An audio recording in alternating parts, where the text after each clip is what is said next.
when we talk about that fidelity in prayer and just kind of being consistent in showing up, I think it was Jacques Philippe in his book Time for God says, like, the best prayer isn't the one that we feel the best about. The best prayer is the one that we show up to. Mm-hmm. And just really emphasizing this fact that, like, we can't, or not can't, but the vast majority of times we do not perceive how grace is operative in our life.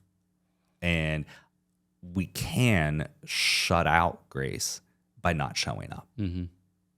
And even if we don't perceive it, we have to put ourselves in the place that grace is operative. Yeah. And I think that's really, really important. And then to actually, if we desire to continue to grow in the life of grace and virtue, that is a long-term project. Mm-hmm.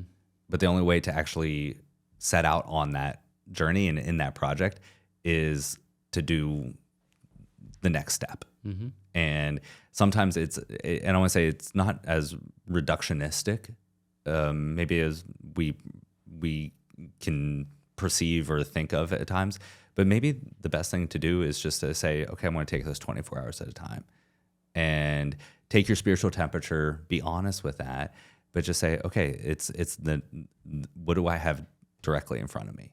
And let me grow in grace and virtue with what I have available. Yeah. You know, where am I in this place? Who are the people in my life that I can pray for? And go about it that way. So maybe kind of shortening our vision at some times to say, okay, what's my next step?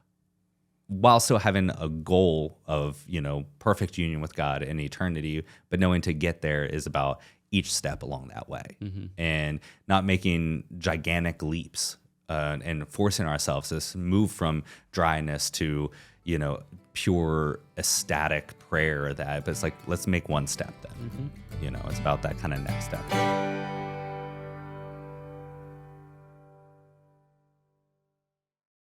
Father Bonaventure, Yes.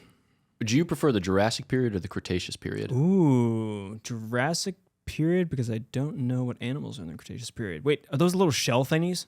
I don't know what you're referring to. The Cretaceous period? No, that'd be a crustacean period. Are we talking Cambrian explosion? Can't rule it out. Subscribe to Godsplaining.